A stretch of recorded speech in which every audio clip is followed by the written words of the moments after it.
Salam. Salam. Selamat pagi, selamat merayakan Jumat Agung dalam rangka kematian Yesus Kristus yang memulihkan hidup kita. Bapak, Mama, saudara-saudara yang diberkati Tuhan, memasuki perayaan Jumat Agung tahun 2025 hari ini, kita diajak dengan sebuah tema yang singkat, penderitaan dan kematian yang memulihkan. Kalau ngomong tentang penderitaan, saya mau tanya dulu kepada kita semua, ada yang pernah tidak menderita kok? Ada kok, Bapak Mama? Semua pernah rasakan menderita ya? Ada yang tidak pernah rasa luka kok? Luka apa saja? Luka kecil atau luka hati? Ada yang tidak pernah rasa kok? Pasti semua pernah rasa ya, karena kita manusia. Dan ketika kita berada dalam suatu penderitaan atau luka yang kita alami, yang kita butuhkan adalah kesembuhan, pemulihan. Hari ini kita ada dalam perayaan Jumat Agung dengan sebuah tema penderitaan dan kematian yang memulihkan.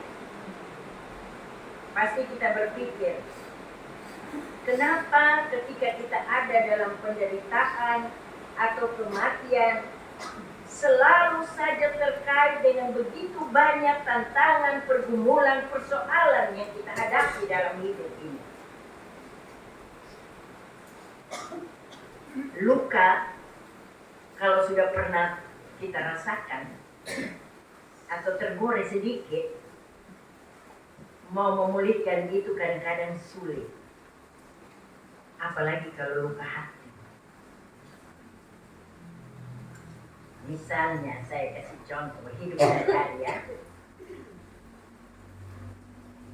Orang, tetangga atau saudara atau siapa saja lihat kita, ini orang dia tahu dia sendiri lah, kalau dia hidup senang, itu kira-kira kita pun hati sakit tuh soalnya. Kalau orang ngomong seperti itu, pasti rasa ya, kan kita juga manusianya. Atau berbagai hal yang kita alami, kita misalnya buat salah, tapi orang bilang, lihat sendiri, dia pun gaya dia tanpa beban sekali. Padahal dia sebuah dosa untuk orang lain. Tahu buat dosa seperti apa yang dia paham.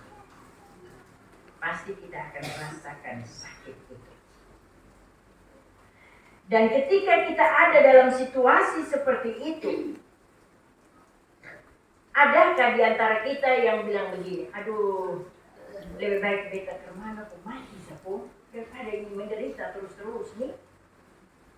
Soalnya ada yang bikin baik, orang bilang son baik, dan ada terus dalam berbagai omongan yang menyakitkan hati. Sudah tak usah hidup lagi. Ataukah ada kita berpikir bahwa ada saatnya kita ada dalam pemulihan. Bapak, Mama, saudara-saudara, bacaan kita pada pagi hari ini menceritakan tentang kisah penyaliban dan kematian Yesus Kristus. Yesus yang dihukum mati dengan cara disalibkan. Salib bagi orang Roma merupakan bentuk hukuman yang sangat-sangat mengerikan dan pantas diterima oleh seorang budak yang melakukan kejahatan. Dengan demikian, hukuman penyaliban Yesus itu oleh pemerintah Romawi telah menetapkan sebagai Yesus seorang yang jahat, yang telah melakukan kejahatan, dan akhirnya mereka lakukan penyaliban. Bapak, Mama, saudara-saudara, teks yang kita baca melalui Injil Markus pasal 15 ayat 20b sampai 41 ini. Di sana memberikan kesaksian bagaimana Yesus dibawa di luar kota untuk disalibkan. Tempat dimakamkan Bukit Golgota yang berarti Bukit Tengkorak, tempat tengkorak.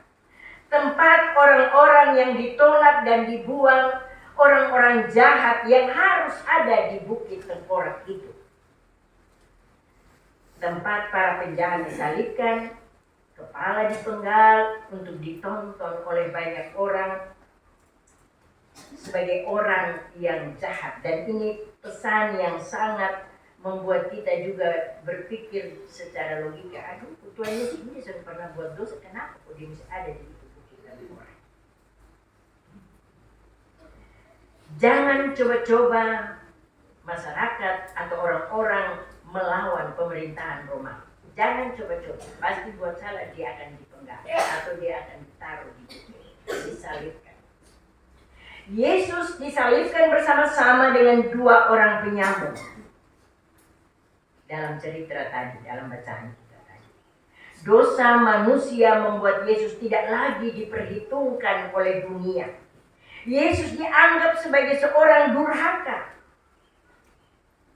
Yesus dipermalukan, diolok, dihina, diberi anggur asam, disertai kata-kata tantangan. Jika engkau adalah raja orang Yahudi, selamatkan dirimu. Kira-kira bagaimana sikap Yesus? Begitu berat dia hadapi semua itu. Saking beratnya penderitaan sampai Yesus sendiri juga berseru, Eloi, Eloi, lama sabachthani. Allahku, Allahku, mengapa engkau meninggalkan aku?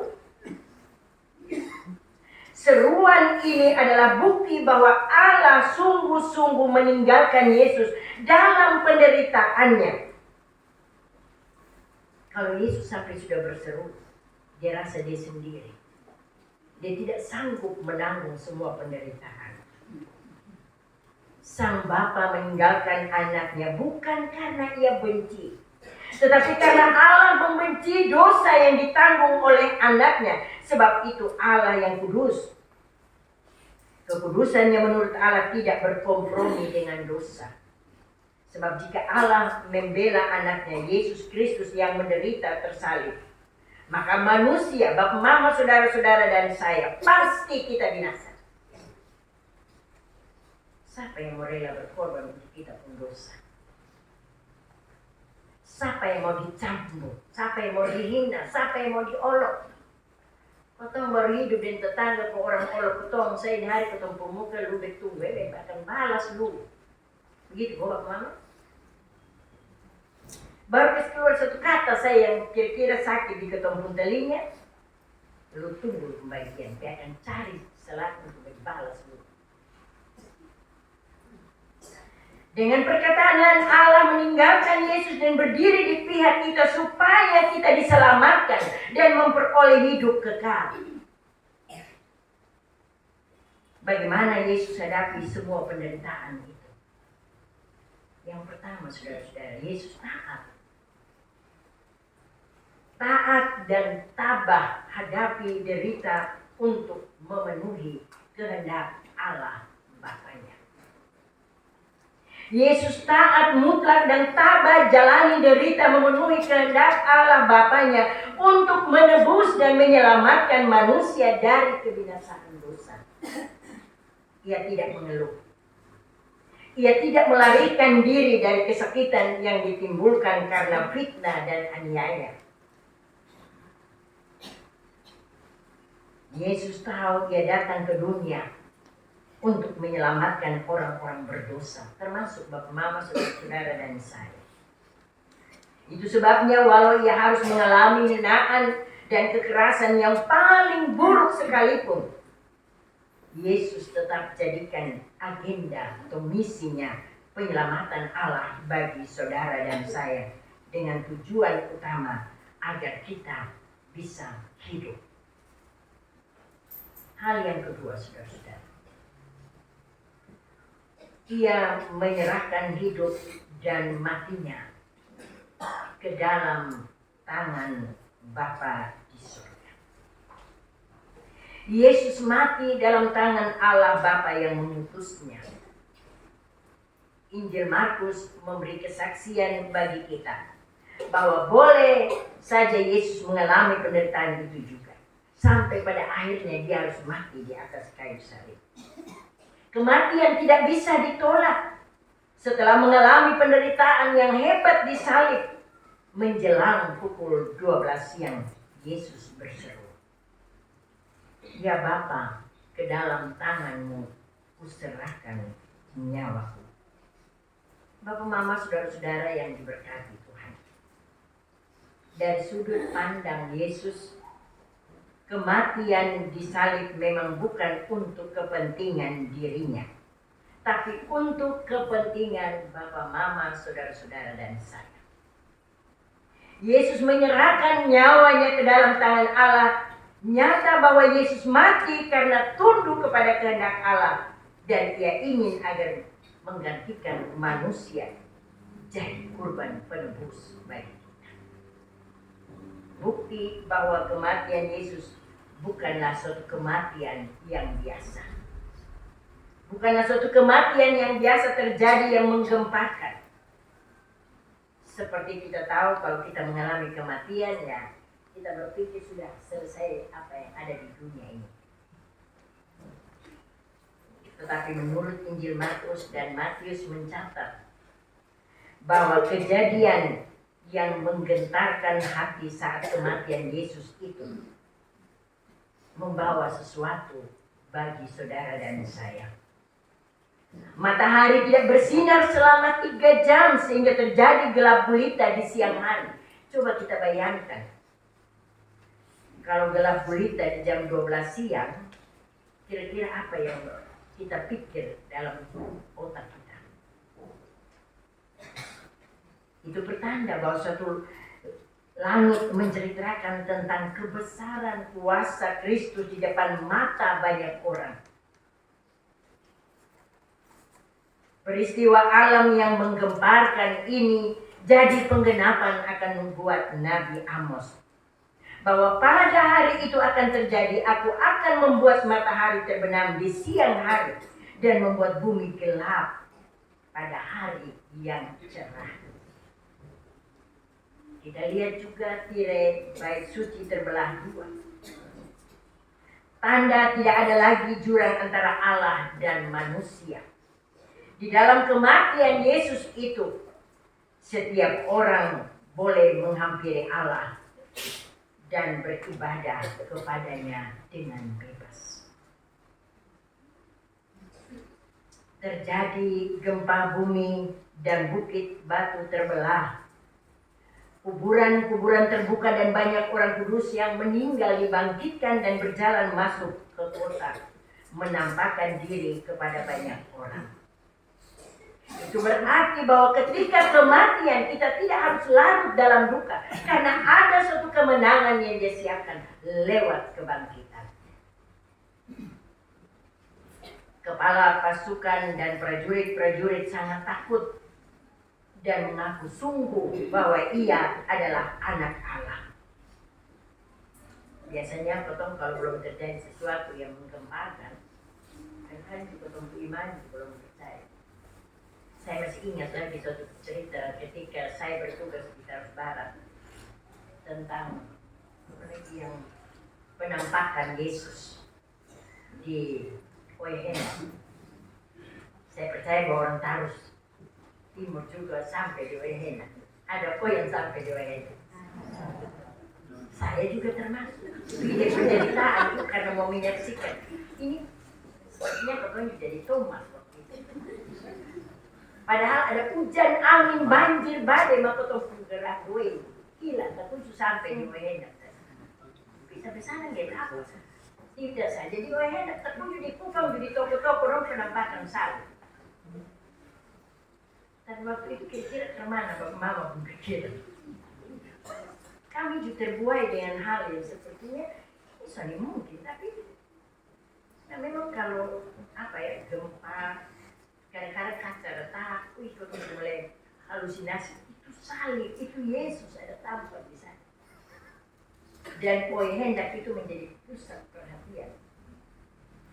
Dan akhirnya gereja di situ dibangun dengan bagus. Makanya dulu kesadar Kotombo bilang, tolong menoleh di luar sana dong, ada yang betul dong kehidupan dia. Mari kita saling membantu. Dia ketompi itu untuk bantu. Betul kok. Hampir semua ya.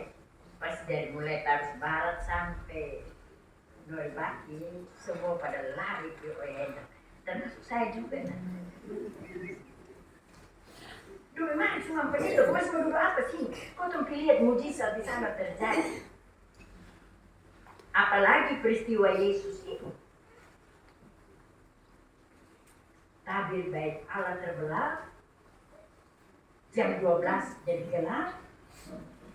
Cukup lama ya, 3 jam. Ini sesuatu yang luar biasa. Dan kematian Yesus disalib itu mengungkapkan kebenaran tentang diri Yesus sebagai anak Allah yang menyelamatkan. Penderitaan dan kematiannya itu memulihkan hidup kita. Membawa kita untuk menikmati damai sejahtera, keselamatan yang Dia siapkan. Di hari ini Bapak Mama, Saudara-saudara dan saya, kita merayakan Jumat Agung. Hari tentang Yesus yang tersalib dan mati demi menebus dosa saudara dan saya. Karena itu melalui firman Tuhan yang kita dengar ini, mari kita renungkan beberapa hal bagi kehidupan kita. Yang pertama, salib dan kematian Yesus adalah titik sentral rencana keselamatan Allah bagi saudara dan saya.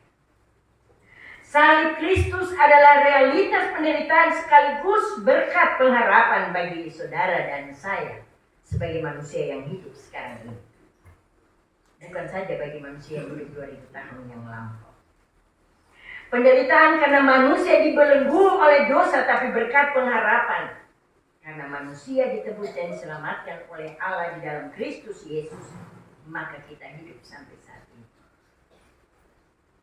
Sebagai manusia berdosa, kita pun turut ambil bagian sebagai penyebab dari kematian Yesus Kristus. Kau sadar itu kok? Ada. Ya. Karena apa?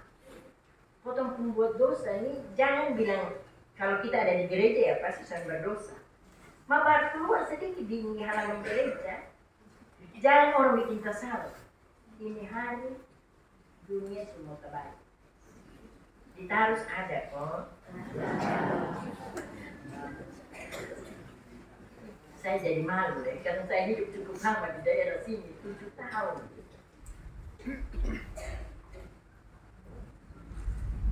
Apalagi kalau orang singgung sedikit. Tadi pagi kami datang, saya lihat ada nona satu ikut dari kami di depan. Tapi di jalan kirasa dia jalan sendiri. Saya di dalam hati, ini kalau mau marah, pikirin anak perempuan nona besar. Nona. Tapi dia jalan, masa bodoh dia mau lihat rumah lewat, soalnya dia ambil di tengah. Saya mati dia pikir jalan sendiri, contoh lain jalan. Tapi mau marah ini, ada ini mau pikir, ini semua buat bikin dosa, buat Tuhan Yesus salib, pulang-pulang potong salibnya. Ini hal yang kecil. Saya percaya Bapak Mama juga kalau ketemu orang di jalan bikin bersama, saya benar. Begitu kok Bapak Mama. Ampunilah kami. Hari ini Yesus memulihkan itu semua supaya kau jangan hidup terus di dalam dosa. Kita tahu bahwa karena kesalahan dan kejahatan kita, Yesus harus menderita dan mati di kayu salib. Yang hari ini kita peringati. Jadi jangan buat dosa lagi. Apalagi sebentar sore pertemuannya.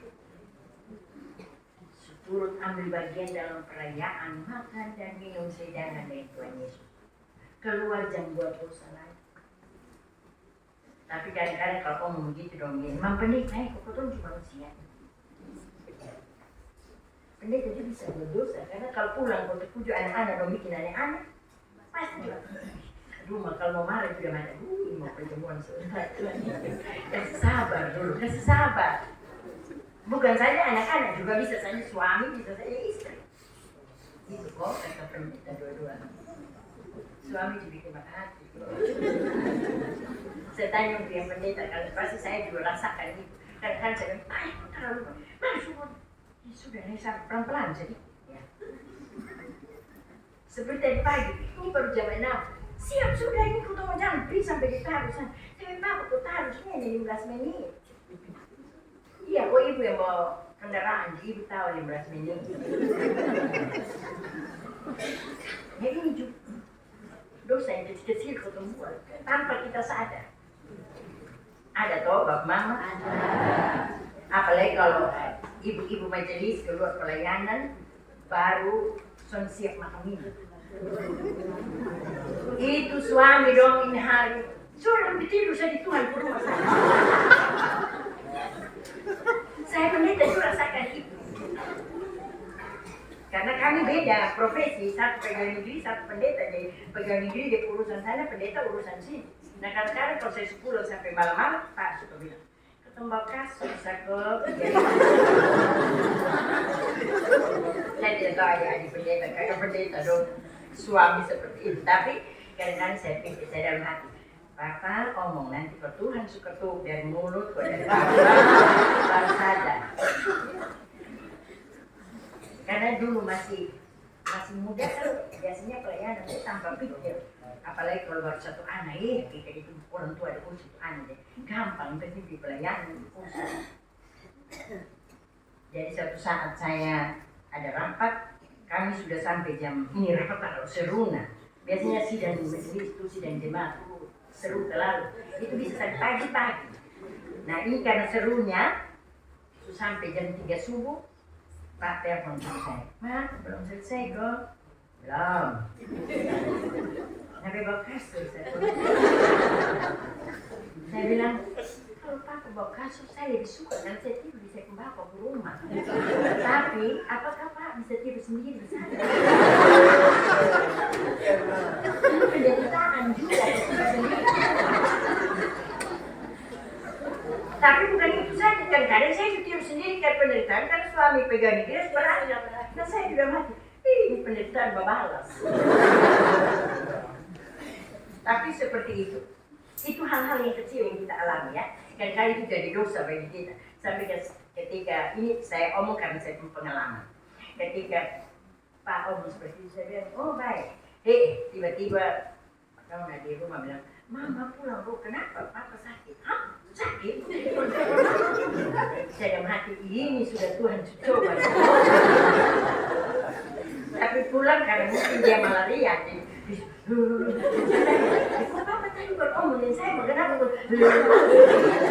Saya bilang air panas. Dan habis itu saya. Tapi Papa berdoa duluan bersaya supaya nanti bersaya ditutup. Jadi sudah iya. Jadi saya Pak berdoa. Tuhan ampuni tadi saya pun kata-kata untuk saya istri saya mati. Saya tahu di sana. Seperti itu. Nah kalau kau sadar, kau pikir itu biasa kata-kata itu. Lu memang betul lu pelayanan lupa anak sekretong di rumah. Jadi saya bilang, Tuhan dengar apa kata hamba-Mu, ampuni kami semua. Dan biarlah kesembuhan menjadi milik hamba-Mu. Begitu amin. Saya minum ini air, ini Tuhan Yesus kasih suruh minum. Minum habis air, aduh mak yang saya sudah mak. Saya bilang, kenapa capek tadi ke mata saya tutup badan saya tidur sudah. Saya harus lanjut ke gereja. Mana sudah jam 5? Kuliah jam 5 jam ke gereja kuliah. Selesaikan semua dengan kecil. Ya begitulah penderitaan yang kita alami. Tapi ketika saya ada di Taras Barat saya gitu sih, karena itu baru.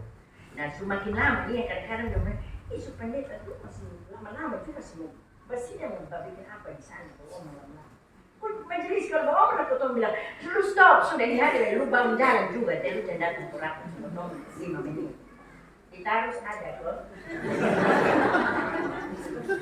Maksudnya di Getsemani.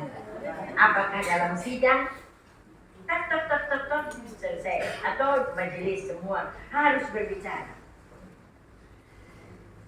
Atau jemaah, ya itu artinya masukkan. Tapi bukan berarti hukum sampai jam 5 pagi ya. Kalau dulu kami sidang sampai jam 5 pagi dulu sampai apa? Menikmati karena masih kuat semua. Ini masih muda, kakak pendeta 2 masih terlalu muda, jadi pasti mau sampai jam 7 pagi. Ya, itu artinya itu untuk penderitaan. Tapi ya jangan penderita untuk bikin Tuhan Yesus tersalib pulang lagi. Bapak Mama saudara-saudara. Namun dalam kematian Yesus Kristus yang kita peringati hari ini, ada kabar baik bagi saudara dan saya. Yesus rela menanggung murka Allah demi pemulihan hidup kita.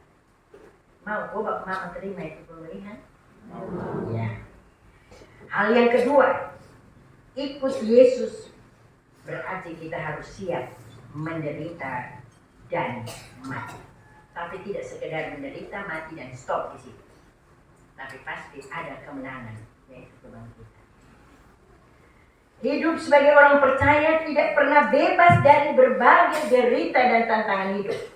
Penderitaan dapat saja terjadi kapan dalam berbagai aspek kehidupan kita. Bahkan kematian terus terjadi. Hari ini saya tidak tahu di Jemaat Arus Timur ini sudah mati berapa banyak orang.